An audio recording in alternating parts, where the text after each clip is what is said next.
Kemerdekaan Indonesia baru seumur jagung, usai diproklamasikan Soekarno-Hatta di Jalan Pegangsaan Timur 56 Jakarta. Persoalan kepemimpinan nasional sudah muncul di tengah gejolak revolusi dan agresi militer.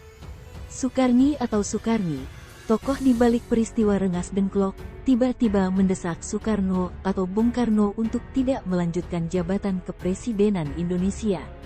Soekarni mendatangi Wakil Presiden Muhammad Hatta. Kepada Bung Hatta, laki-laki kelahiran Garum, Kabupaten Blitar, Jawa Timur, yang dikenal bersepak terjang radikal itu, terang-terangan mengungkapkan pikirannya. Soekarni menilai Bung Karno tidak pantas lagi menjabat Presiden Republik Indonesia. Ketidakpantasan itu timbul akibat pidato Bung Karno yang meminta rakyat tidak tersulut atas peristiwa tewasnya Jenderal Inggris, Sekutu, AWS Malabi di Surabaya, pada akhir Oktober tahun 1945. Peristiwa yang lantas membuat Sekutu mengultimatum arek-arek Surabaya untuk menyerah itu mendapat respons pidato Bung Karno yang intinya meminta rakyat Surabaya dan Indonesia pada umumnya tetap tenang.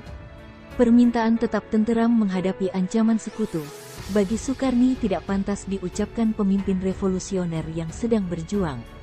Kepemimpinan dalam situasi revolusi harus dijalankan secara revolusioner.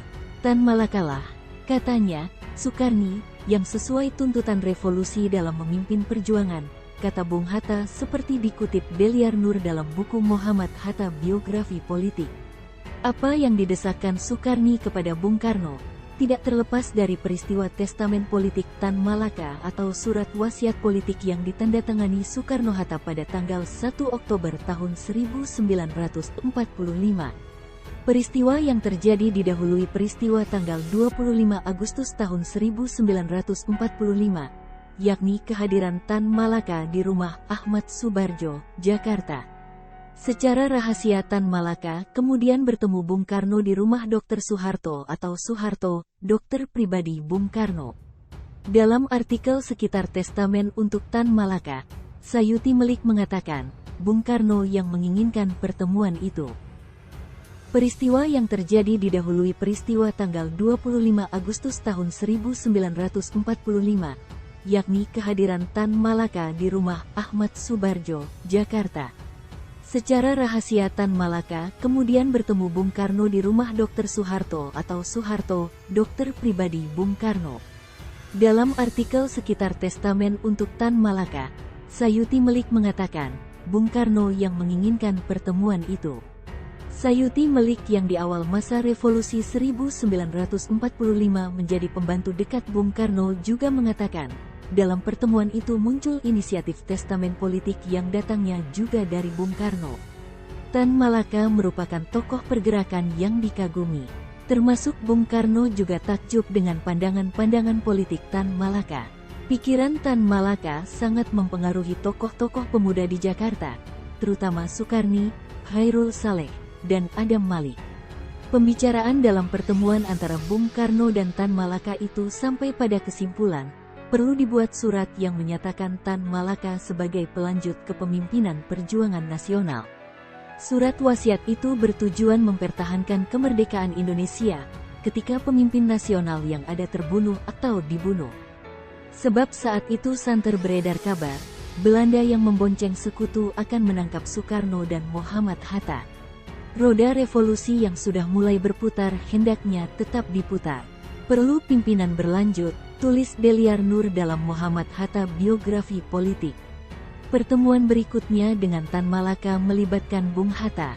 Bung Hatta lebih memperlihatkan sikap diam, sedangkan Bung Karno seperti kebiasaannya yang terbuka dan penuh antusias. Bung Hatta sempat menawari jabatan Menteri Penerangan kepada Tan Malaka, tapi langsung ditolak. Dalam pertemuan tersendiri dengan Bung Karno, Bung Hatta kaget dengan langkah Soekarno terkait testamen politik Tan Malaka. Surat wasiat hanya memperlihatkan ciri kepemimpinan feodal. Ia mengemukakan bahwa Soekarno telah bertindak terlalu jauh. Lagi pula Tan Malaka juga masih diragukan mampu menjaga kekompakan persatuan. Bung Hatta tegas menyatakan menolak menandatangani surat wasiat politik itu, jika kepemimpinan nasional hanya diserahkan kepada satu orang, yakni Tan Malaka. Untuk menyelamatkan muka Bung Karno yang telah berjanji membuat testamen politik, Bung Hatta menyarankan jumlah pewaris kepemimpinan nasional dalam surat wasiat diperbanyak sebagai satu tim, bukan satu orang. Tim itu terdiri dari Tan Malaka yang mewakili golongan kiri, kemudian Sutan Sejahrir mewakili golongan tengah kiri, Wongsonegoro wakil golongan kanan atau feodal, dan Sukiman wakil golongan Islam. Golongan-golongan penting dalam masyarakat diharapkan akan lebih mendukung kepemimpinan nasional bila pewaris itu diperlukan, kata Hatta. Pertemuan lanjutan digelar.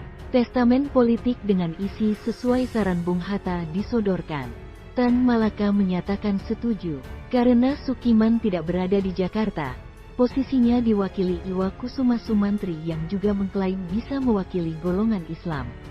Masing-masing penandatangan dan pewaris akan mendapatkan surat wasiat itu. Namun dalam perjalanannya diketahui Sejahrir dan Wongsonegoro tidak pernah mendapatkan bukti fisik testamen politik itu.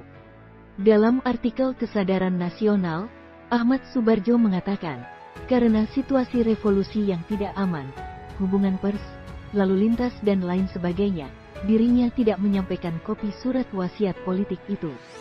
Pada peristiwa pertempuran Arek-Arek Surabaya yang kemudian dikenang sebagai Hari Pahlawan, Sukarni yang sedikit banyak dipengaruhi testamen politik Tan Malaka, mendesak Soekarno tidak melanjutkan lagi jabatan kepresidenannya. Bung Hatta menanggapi desakan revolusioner Sukarni dengan kepala dingin. Ia mengingatkan Sukarni bahwa mengganti kepala negara tidak sama dengan mengganti ketua perkumpulan.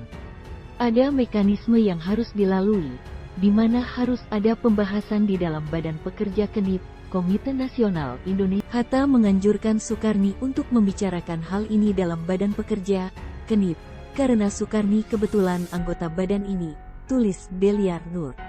Sukarni tidak mengikuti anjuran Bung Hatta. Ia memilih melakukan manuver politik dengan menggalang kekuatan, yakni mengumpulkan kawan-kawan yang kemudian bersama-sama masuk ke dalam wadah Persatuan Perjuangan. Pendirian Persatuan Perjuangan yang di dalamnya berisi 141 organisasi politik, termasuk laskar dan partai politik dipelopori Tan Malaka pada tahun 1946 di Purwokerto, Jawa Tengah. Upaya politik menggantikan kepemimpinan Soekarno-Hatta melalui dasar testamen politik praktis gagal.